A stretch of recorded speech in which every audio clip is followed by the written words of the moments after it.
SK versus Fnatic is a rivalry that is older than even League of Legends. Fnatic versus SK, El Clasico of esports.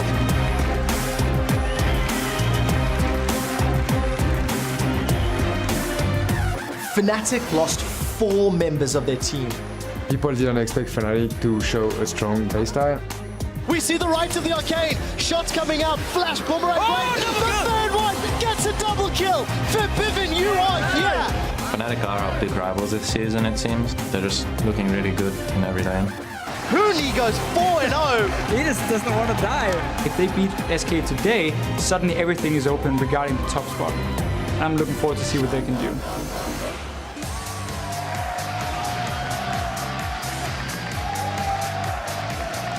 Welcome, ladies and gentlemen, to the European League Championship Series. We're live here in Berlin, Germany, where just moments ago, we saw some of our Dutch fans coming in, representing the Netherlands, excited to see those players. Also, our analysts getting ready over at the stage. Rocket coming on in to get ready for their match today, and of course, Soren, Freeze, they're setting that one up as well. You'll see that in just a moment. Yep.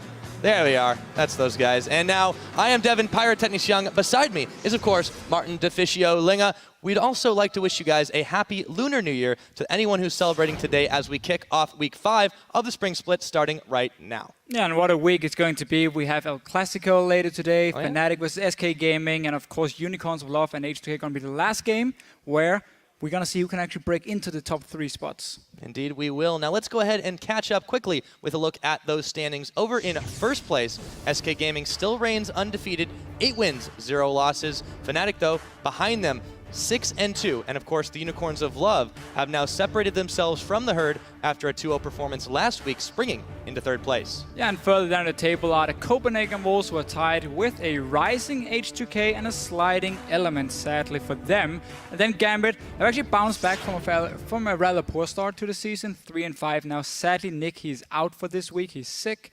Betsy, a challenger player, has replaced him. We're going to have to see what they can do. Let's see what they can do indeed. Now, turning to our schedule, Roccat will have a chance to turn it around in just a few moments when they face off against the Copenhagen Wolves in our first match of the day.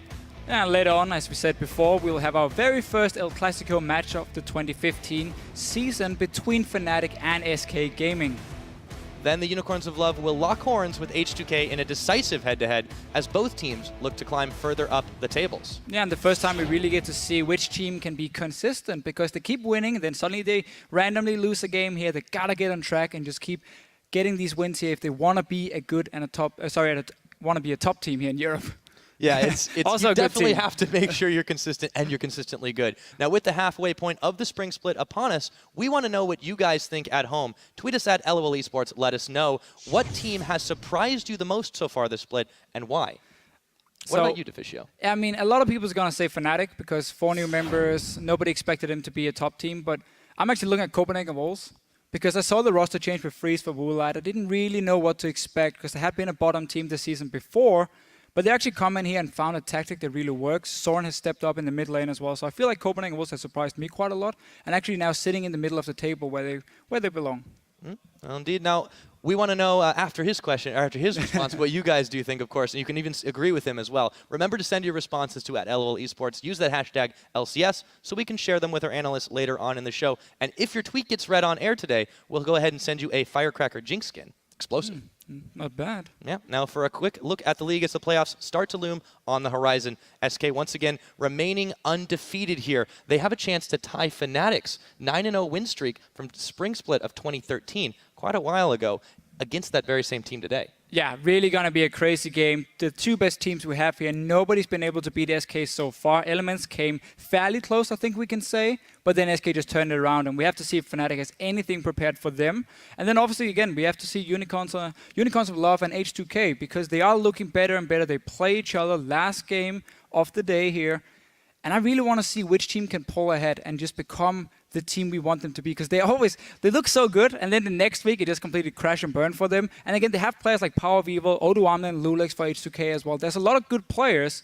We just don't really see them perform well enough every single week. Yeah, it is really strange that we can see them make so many master performances and then just kind of the next week fall flat. It sometimes depends on the teams they're playing against, I suppose. But just when you have a night and day, it's really, really weird that you would expect them to be a little bit closer to the results week to week, but we'll see if that changes here. We also have multiple roster changes as well. Kevin's gone to Elements now, starting and replacing Wicked there. Betsy, you mentioned, is going to be on Gambit. Yeah. And also JWoww, replacing Mimer on Meet Your Makers in the top lane. Yeah, Mimer is not out yet. He's actually going to be the assistant coach for Meet Your Makers, so he's still helping in terms of pick and ban phase. But JWoww, the former Gamers 2 top laner, is now starting for the team, and they need to make some changes. They're down in the bottom as number 10. You want to get out of that last place. Yeah, you definitely don't want to be stuck there for long. That auto-relegation's not looking too good. Now, for the latest on the roster shakeup in the Elements camp, let's go ahead and check in at the analyst desk. Thank you very much, Pirate.